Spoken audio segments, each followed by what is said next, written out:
NeoTantra massage can actually make you relive your deepest traumas and become addicted into re-experiencing that traumatic and even abusive situation. And I know it because it happened to me.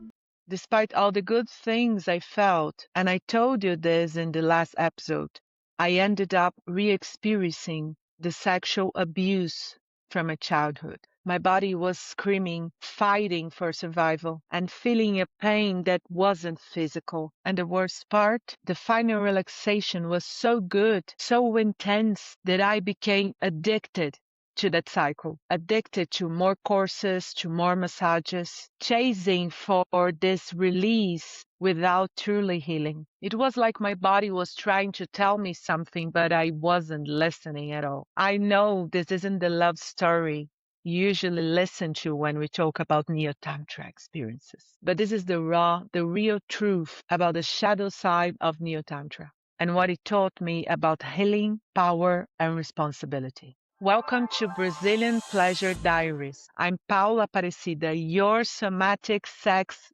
therapist, and I'm here to help you bring back orgasm, vitality, and the pulse of life with a real Brazilian swag. My mission to help you cut through the noise, reconnect with your body's ancient wisdom, and reclaim your pleasure as a radical act of self-empowerment. Are you ready?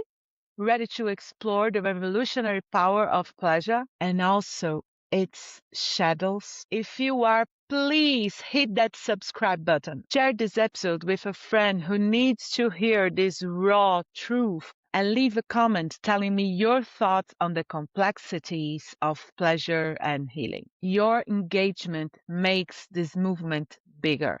First of all, you might be thinking now, why do you use Neo-Tantra instead of Tantra? What's the difference? Tantra is an ancient tradition from the northwest of India, close to Pakistan. It's a tradition that believed there were no good or bad paths towards God, towards enlightenment. So they believed on the non-duality. And a part of these people developed a way of connecting to sexual energy in order to connect to God, in order to enlighten. Okay, so if you go now to, for instance, New Delhi and ask people around them, what is Tantra? They might answer you, it's like magic. It's similar to what people think about voodoo practices here in the West. And what is Neo-Tantra? And Neo-Tantra is a Western package of a part, a very small part of this knowledge, because most of it is still hidden of us. Okay, let's go back to the main topic. Neo-Tantra massage can bring you immense pain. I'm talking about physical, emotion, spiritual pain. It can be one of the worst experiences you've ever had, even traumatizing. It can sound too alarming, I know, especially because when you hear the word Tantra, you think about bliss and orgasm and pleasure and libido. But just like anything that is powerful, it has a shadow side. And if we are not careful, if we are not aware, if we're not discerning, that shallow can swallow us in the process. It's like going to Brazil, expecting only samba and sunshine, and forgetting about the social inequality, the devastation of the nature, and the racism against especially indigenous and Black people. We need to talk about the real risks, the bad outcomes, because true empowerment comes from seeing the full picture, not just the pretty parts. My expectation for my first Neo-Tantra course was to have incredible orgasms. What I got instead was immense pain, a desperate urge to run away, to rip the person's hand off my body. I wasn't relaxed. I was fighting internally bravely. My body was closing down, trying to protect itself. But I pushed through, telling myself I had to finish the experience, telling myself it was part of the deal, telling myself the people there knew what they were doing. When my leg automatically closed, I forced it open. When my body tried to push their hands away, I pulled it back. I screamed and roared like a wounded animal fighting to survive. It was a brutal raw experience. And despite the pleasurable release at the end and the surge of orgasmic power, I also felt really dissociated for a while. I didn't know what was happening. When I was at home, I was looking at my house as if it wasn't my house. And I started having low energy. And I got filled with a deep anxiety, like I was afraid of something and I didn't know what. It's a tricky thing, this human body, isn't it? It can transform pain into a twisted kind of pleasure, especially when it's trying to survive. And if you heard my last episode, you might be thinking, oh my God, she's crazy. She told us so many good things about NeoTantra massage. What is she doing right now? Everything I told you before is true. And everything I'm telling you now is also true. And this is part of the ancient old Tantra non-duality. Everything, everyone has a good and bad side. And you need to be aware of this. That's why I'm recording this episode. That's why I'm talking about this today. So we are going to bravely face the 3 bad outcomes or challenges that can arise from NeoTantra massage. These are not just cautionary tales. These are crucial lessons for anyone seeking true liberation and embodied pleasure. We'll talk about 1. Conscious abuse by therapists. 2. The dangerous re-internalization of trauma. And 3. The risk of becoming addicted to the massage itself, turning into a cage and not into a key of freedom.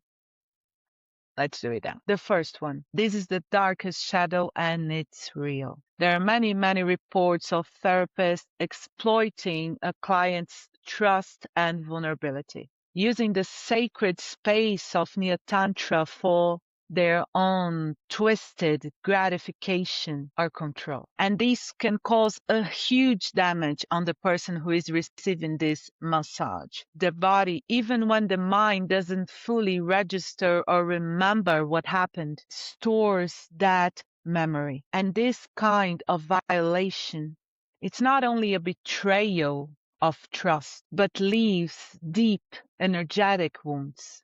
This is abuse, plain and simple. And it happens because of 2 things. First, we live in a world where sex energy and sex itself is a taboo. So people who deal with it, when they talk about it, it's kind of a mystery. It's something you cannot do. Yeah, it's something a little bit forbidden. And on the other side, sexual energy is really powerful. It's the energy of life.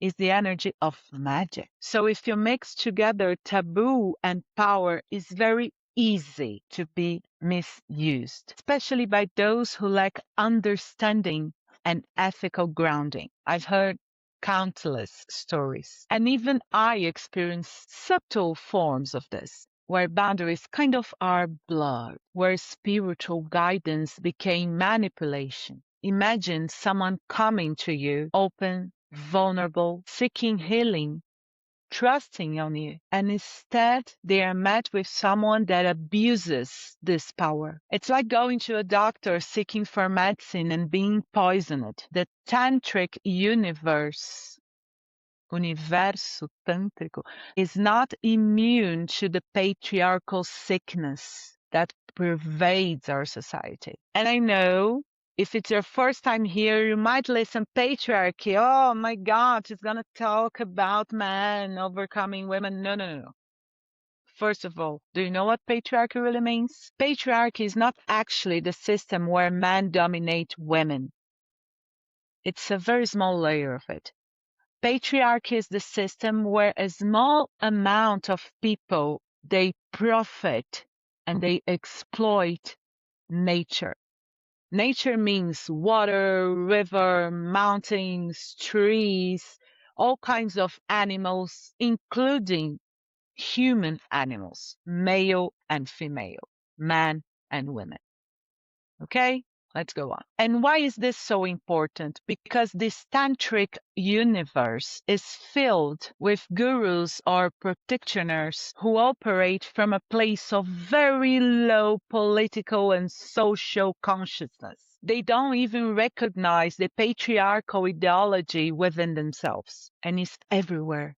It's in me, it's in you. And without awareness of the system, it will come up as something natural. It will come up unconsciously. It's very important to understand that to control, to manipulate, to exploit is a direct consequence of the capitalist patriarchy drive to control and to commodify our sexuality. And you can see that. And it turns a sacred practice into a marketplace for power and gratification. And in this kind of environment, it's kind of normal to see profit at the expense of the most vulnerable. It's a very important reminder that even in spaces meant for healing, we must remain vigilant, trust our gut, and never, ever surrender our agency. Your body is sovereign, and no one has the right to violate it. Let's breathe a little bit. Come on. It's so heavy. Yeah, the air is thick here, and not a good thick, a bad thick. Oof. I don't know if you got the joke. In Brazil, it would sound like a joke. But let's move on. If this conversation is sparking something within you, if you've experienced something similar, or even want to alert people who are close to you, please share this episode. Oh my God. Let's break the silence. I know you might hear me laughing and, oh my God, she's crazy. She's talking about this and laughing. That's the way I cope with bad situations. This might be something very Brazilian. Yeah. We dance at the same time we are surrounded by a huge violence and we keep dancing and we keep laughing and laughing about our miseries. Yeah, this is very Brazilian. Let's move on. As I was saying before, share this episode. Let's break the silence. And if you're finding any value in this raw truth, hit that like button and leave a comment. Your voice matters. Oof. The second one is a more insidious bad outcome, and it's what happened to me. When we revisit our trauma without being truly ready, without your body having the capacity to integrate and move past it, you don't heal. Actually, you get worse. You just push the trauma deeper. It becomes harder to access consciously and more likely to explode later like a pressure cooker. It's like trying to force a locked door open. You just jam the locker even tighter. And there is a trick and dangerous part. You might think you've healed. Oh my God, my trauma is over. I'm healed. No, you're not. The truth is the trauma is just more hidden, more guarded, and harder to reach with your consciousness. It's a false sense of liberation. As I shared with you, during one of my first massages, my body was fighting harder and harder. I felt a pain that wasn't physical. It was a reenactment of my childhood sexual abuse. The final relaxation was so intense, so good that tricked me. And I became addicted to that cycle, chasing the release because I thought I was healing, but I wasn't. My body, in its own natural wisdom, was protecting itself. But how? By pushing the unresolved trauma even deeper. And this is part of a no pain, no gain mentality, a deeply patriarchal, violent, and anti-natural logic that seeks pleasure as an end and fleeing from it as a means. It's a sadomasochistic approach to healing, where the body is forced rather than invited to open. But that was the kind of experience that turned me into a therapist. And that's also the reason why I do my work online, to allow this orgasmic capacity to be built step by step, with respect for each person's integrity, without physical dependence on another, and at your body's own pace. As I told you before, the system we live in order to survive, needs to control and commodify our sexual energy. And this ideology seeps to everything, even to well-meaning therapeutic spaces. Forcing healing or orgasm through violence only re-traumatizes or dissociates us further.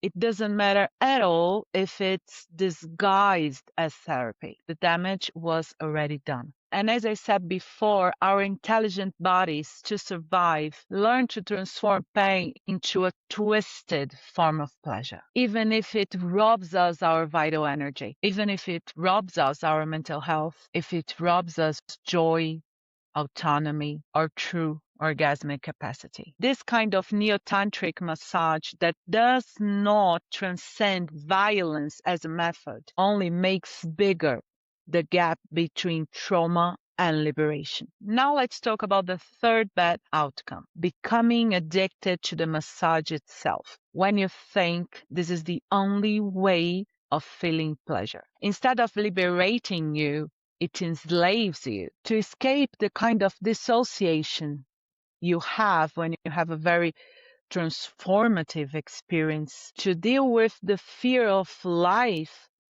when you realize you have all that power inside of you, to deal with the fear of receiving more energy than you can handle. You constantly crave for the next massage, the next course, the next something.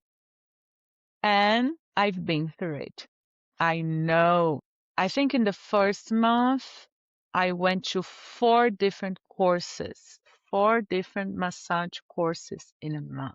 Your body doesn't learn how to feel pleasure from life itself. It becomes restricted to that massage environment to have freedom. What kind of freedom? Yeah. But imagine you got a key to a wonderful garden, but you only open one door to see one specific flower. You cannot see anything else because you are afraid of not feeling that pleasure with other things. You don't see the other flowers. You don't see the other marvelous things around you. Just one flower in an enormous garden. And you even become anxious when thinking about seeing another flower. That's what's happening there. I've seen so many gurus or practitioners. I even can't think about their faces while I'm talking to you.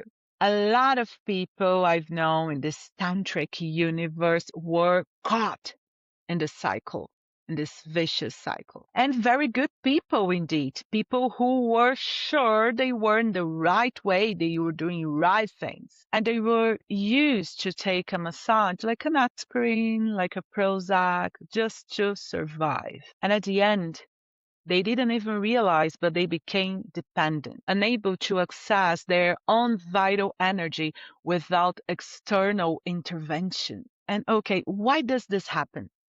As I told you before, we are talking about sexual energy, a very powerful energy. And it's very easy to get confused by this sheer power sexual energy and easily and very fast fall into patterns of objectification, control, and even exploitation. As I've been telling you a lot in this episode, sexual energy is incredibly powerful, meu amor, my love, my darling. And this reminds me of Spider-Man movies. I think Peter Parker uncles are aunt. They say something to him, something very wise. With great power comes great responsibility. What do you think? Is it true? I totally believed in this.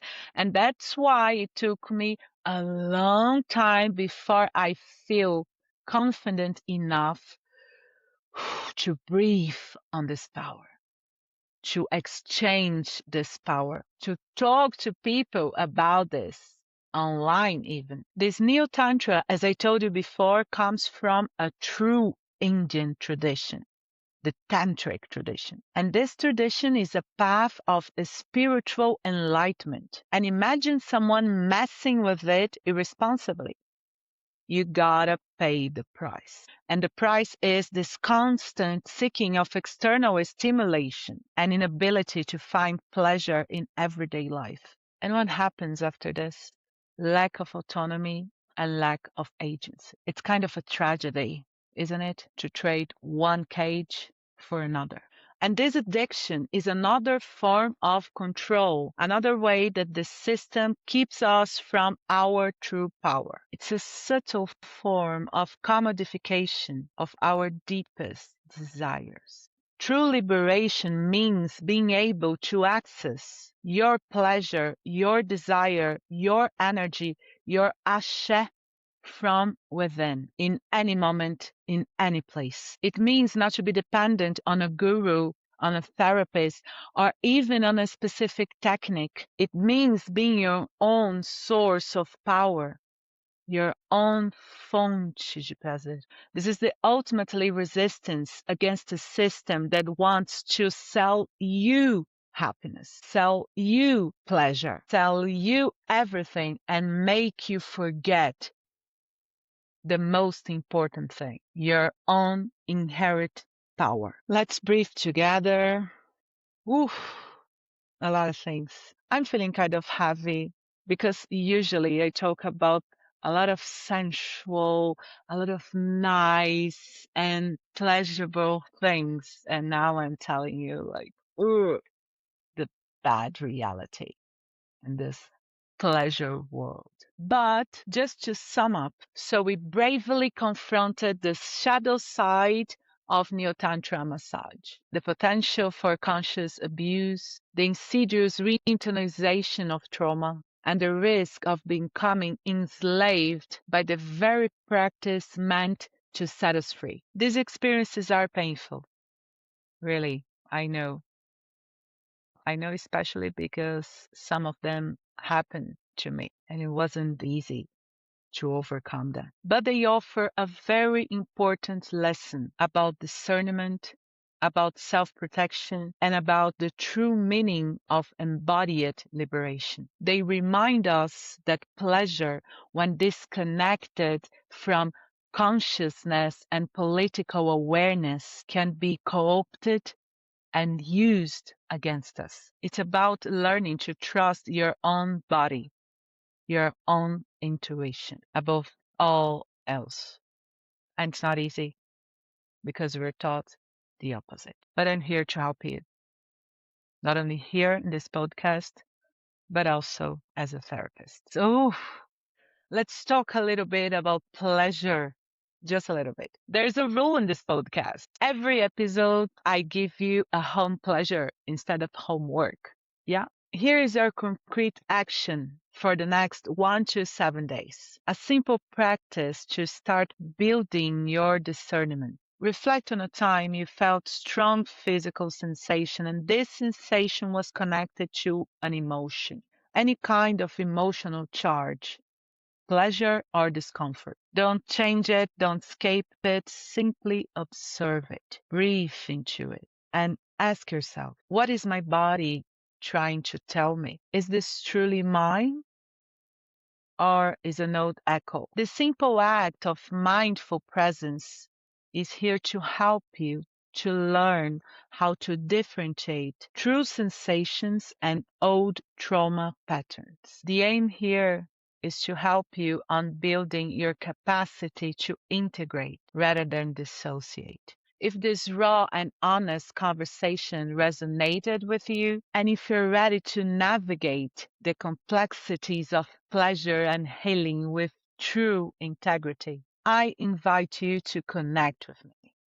Find me on Instagram, Brazilian Pleasure Diaries. There you can fill out the form for a discovery session. It's gonna be a delight to explore together with you how to ignite your unique pleasure journey safely and powerfully. And if you found value in this episode, please rate, review, and share this content with other people you know, with someone who needs to hear this message. Your support is really important. You are the one who's going to help me to spread this message of pleasure and liberation. I read and respond to every single comment. Thank you for joining me on this journey. I'm Paula Aparecida, your somatic sex therapist, especially from Brazil. Until next time, keep pulsing, keep living, keep revolutionizing. Direto do Brasil, beijo. Até a próxima. Tamo junto.